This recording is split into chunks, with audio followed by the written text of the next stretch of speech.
Hello दोस्तों, चलिए अब हम लेकर आए हैं एक नया प्रॉब्लम। और ये प्रॉब्लम गेट 2014 का है, 14 का है। 2014 सी का मतलब है जो थर्ड इसका सेट था उसका ये क्वेश्चन है। और 2 मार्क्स का क्वेश्चन है। 2 मार्क्स मतलब ये समझ लीजिए कि जान है भाई साहब, आपको कैसे भी करके ये गेन करने हैं, चाहे कुछ भी हो जाए, right.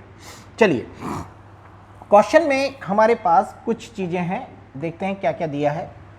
A certain amount of an ideal gas, चलो एक बात तो क्लियर है, आइडियल गैस है, ठीक है, is initially at the pressure P1 and temperature T1।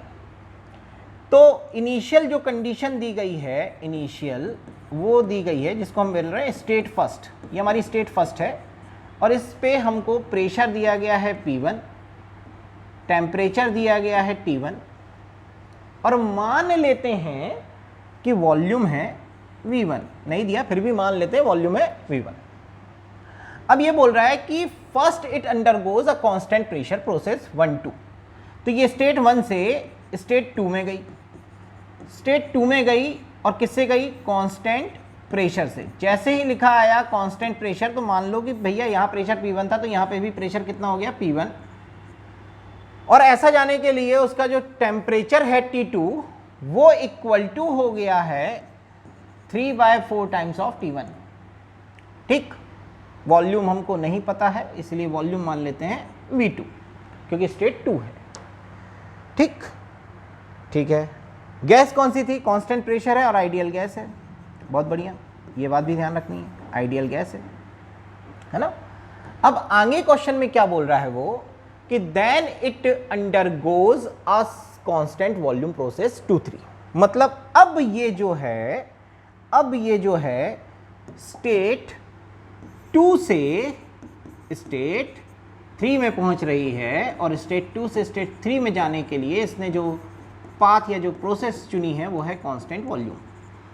और गैस अभी भी आइडियल गैस ही रहेगी, कोई बात नहीं भाई। स्टेट 2 पर हमारे पास प्रेशर आ गया था P1, टेम्परेचर आ गया था T2 और वॉल्यूम आ गया था V2, है ना।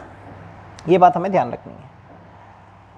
अब बोल रहा है स्टेट 3 पे, जैसे ही आप स्टेट 3 पे जाते हो तो भाई साहब आपको बताना है कि स्टेट 3 पर इसका टेम्परेचर दे दिया है। टेम्परेचर कितना दे दिया है? तो ये पहली बार वाला जो टेम्परेचर था ना उसका आधा हो गया है, हाफ हो गया है।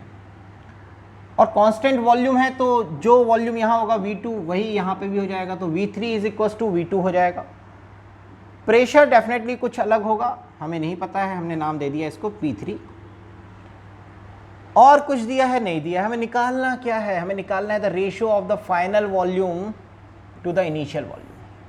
मतलब हमको फाइंड करना है फाइनल अपॉन इनिशियल वॉल्यूम का रेशियो। बॉस ये हमारे लिए क्या थी? ये हमारे लिए क्या थी?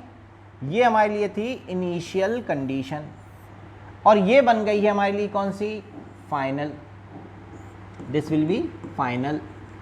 तो इनिशियल वॉल्यूम कितना था? इनिशियल वॉल्यूम था V1 और फाइनल वॉल्यूम क्या था? फाइनल वॉल्यूम था V2। तो V3 ही जो है वो V2 है, ऐसा मैं यहाँ लिख देता हूँ। और इनिशियल था V1।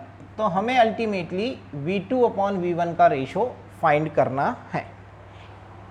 अब आपको पता है कि आपके पास आपके पास पहली प्रोसेस कौन सी? Constant pressure process. Constant pressure process के लिए आइडियल गैस इक्वेशन क्या होती है?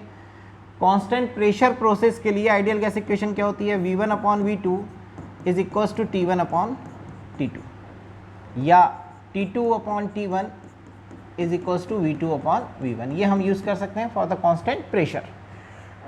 फाइनल टेम्परेचर हमारे पास है 3/4 T1 और ये T1 से T1 cancel and here V2 upon V1 हमको मिल गया है। जो V2 है वही V3 है तो हमारे पास V3 अपॉन V1 भी आ चुका है। अल्टीमेटली मतलब हमारे पास फाइनल माइनस इनिशियल आ चुका है, फाइनल अपॉन इनिशियल आ चुका है एंड दैट इज व्हाट? 3/4। तो 3/4 का मीनिंग ही हमारा क्या है? 3/4 को हम जब डिवाइडेशन करते हैं तो we got what? 3/4 that is what? 1/4 मतलब 0.5 तो उसका 3 तो 0.75। तो ऑप्शन बी हमारे पास करेक्ट आंसर आ गया। यहाँ कैलकुलेटर की ज़रूरत ही नहीं है, इसलिए हम कैलसी का कोई यूज़ नहीं कर रहे हैं, तो आपको यहाँ पे कोई ज़रूरत ही नहीं पड़ने वाली है। फिर भी अगर आप बोलेंगे तो मैं बता दूंगा कि 3/4 कैसे करना है। तो यार सिंपल करना है, 3/4 जो कैलसी है उसमें सीधे सीधे यूज़ करना है, कुछ भी नहीं है। Thank you for the watching. ये आंसर आपको आई होप क्लियर हुआ होगा और क्वेश्चन भी आपको कॉन्सेप्ट समझ में आया होगा। इसलिए प्लीज़ सब्सक्राइब करें, लाइक करें और ज़्यादा से ज़्यादा शेयर करें इन क्वेश्चंस को, क्योंकि ये बहुत अच्छी सोल्यूशंस आपके पास आने वाले हैं, right. Thank you for the watching.